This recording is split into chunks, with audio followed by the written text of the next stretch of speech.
Hello, everybody. How you guys doing today? I pray you're doing well. I really do. And welcome to the Bible. Blah, blah, blah. Today is on 254. For the 254, we're going to be reading. Hold up. Yeah.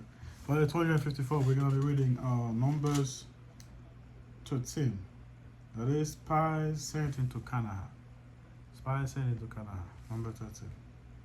Alright, let us begin. Our Father in heaven, holy is your name. The kingdom come, your will be done. On earth as it is in heaven. Give us this day our daily bread. Forgive us our debt as we forgive our debtors. Do not lead us into temptation, but deliver us from the evil one. For your kingdom is your glory and your honor is forever and ever. Amen. Alright. Before we begin, let's read something real quick. Transition. Canaha before the conquest. From Kadesh Barnea, the Israel made their first attempt to penetrate the land of Canaha.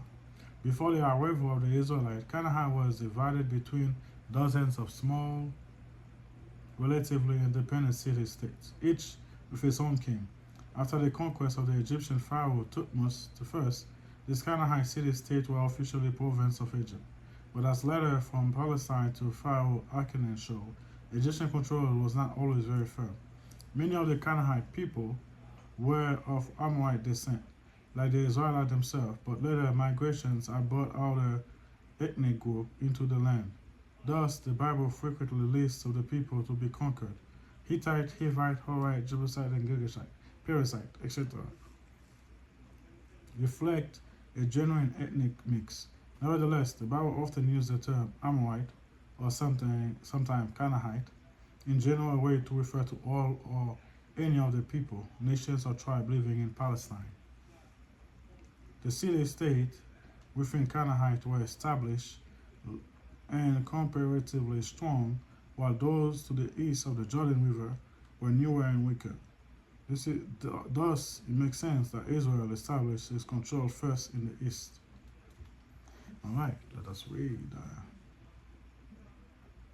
And the Lord spoke to Moses, saying, Send men to spy out the land of Canaha, which I am giving to the children of Israel. From each tribe was a father. You shall send a man, every one a leader among them.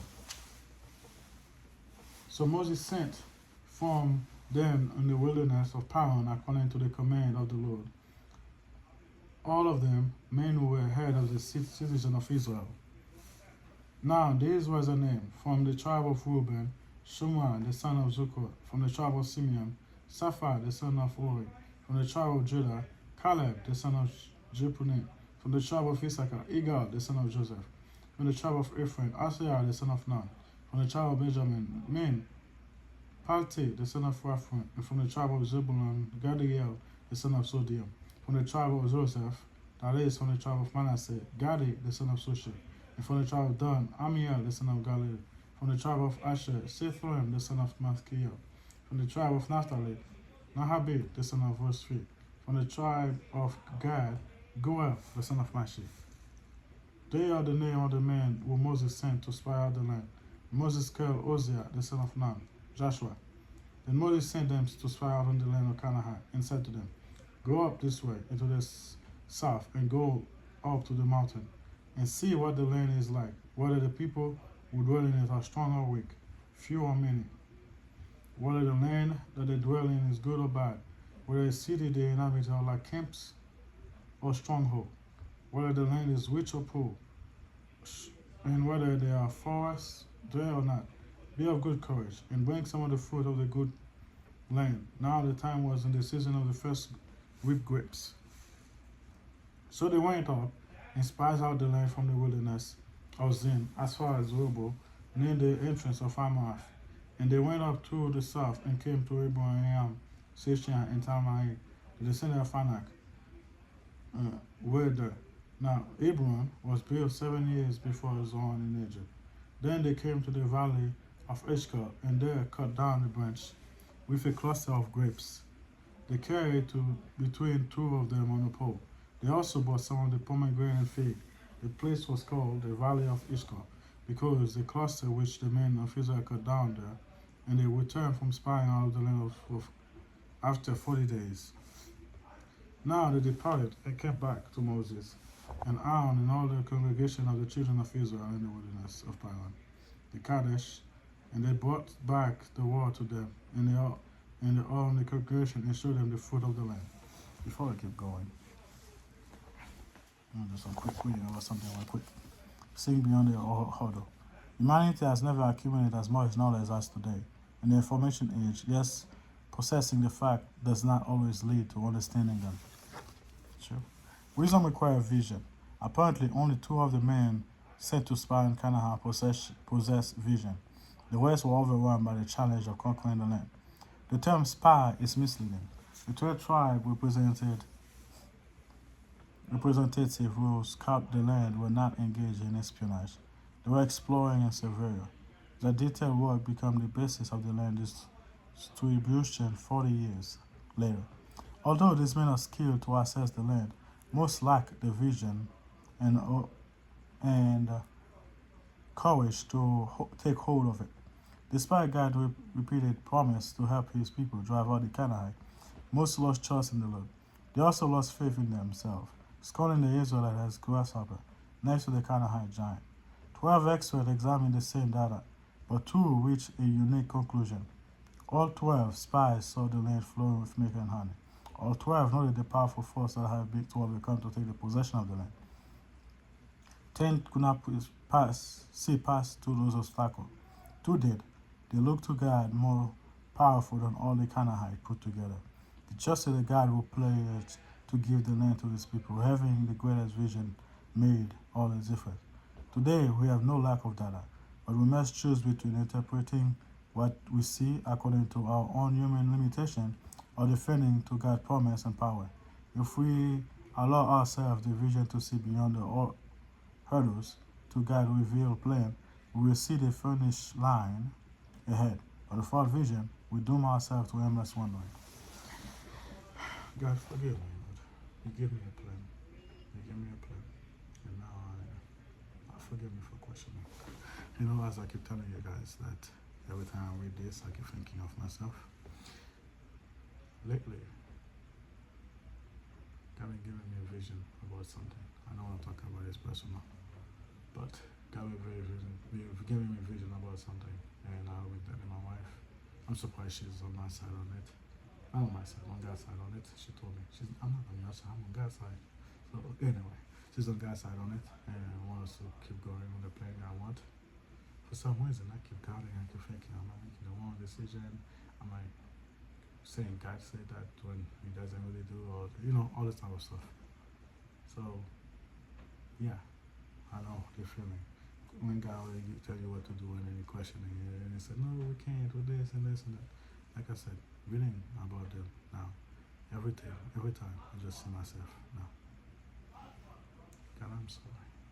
Please, give me the strength for those to go to with what you want me to do, please. Anyway, let's keep going. Then they told him and said, we went to the land where you sent us. It truly flowed with milk and honey, and this is its fruit. Nevertheless, the people who dwell in the land are strong. The cities are fortified and very large. Moreover, we saw the descendants of finite death.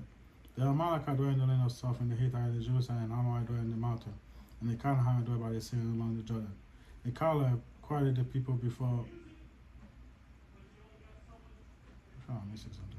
Anyway, then Caleb quieted the people before Moses and said, let us go up at once and take possession, for we are well able to overcome it.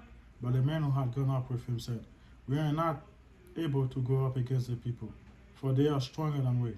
And they gave the children of Israel a bad report of the land which they had spies out, saying, the land to which we are to go as spies is the land that devours its inhabitant. And all the people we saw in it are men of great stature. There we saw giants.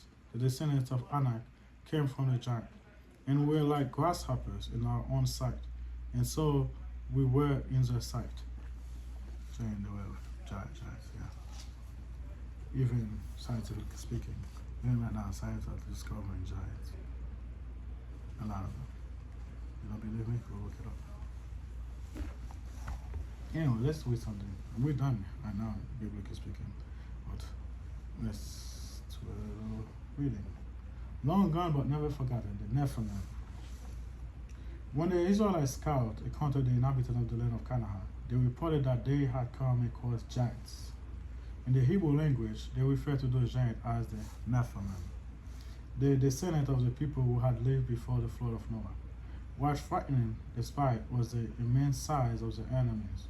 Surely these people must descend from the intermarriage of the sons of God and their human wives. The Israelites had thought the Nephilim exists only during the time of before the flood. They did not expect to find them in their own world. The mythology of the ancient Near East described a time before the Great Flood, when things were different. In those days, divinities and human mate and produced semen human offspring who possess. Now I can say me. I'm sorry. The mythology, okay. So, offspring who possess superhuman quality. They were famous persons of ancient time, of which story continued to be told, surviving mythology of Egypt and Mesopotamia. These persons were considered to be stronger and larger than the current populace. Two other spies, Joshua and Caleb, argued that the Nephilim were not too powerful to fight. Their size and lineage, even if they did come from ancient deities, angels, not deities, were not matter to be taken into consideration, since God has already promised the victory of the Israelites, no matter what the odds. The people unfortunately voted with the other spies, being afraid to fight the powerful and perhaps supernatural force. I'm glad they don't go over the Book of Enoch and that. No offense to anyone that believe in the Book of Enoch. Book of Enoch is crap. There's the test you have to put. That's why the Book of Enoch is not in the Bible, not because they take it out of the Bible or anything like that. It was not in the Septuagint, it's not in the Torah, it's not in the Tanakh, it's not in those because the Book of Enoch came like 200 years after Jesus. You don't know who the writer is, it doesn't come at the time of Enoch. I mean, there's a lot I can go over and show you why it's not. Yes, it is in the Ethiopian Bible. Because there is extra text in the Ethiopian Bible, that doesn't mean they are biblical. Just like in the Catholic, they don't have the Book of Enoch, but they have extra text. They have 72 or 74 books. We have 66. Ethiopian have like 84. Maybe something, yeah, I don't remember exactly the amount. Those are called extra textual books, or what's the word? Apocrypha. They have not been known as part of the biblical books. They were known, they're just not the biblical book, they're just uninspired. For many reasons, some of the reasons I just said.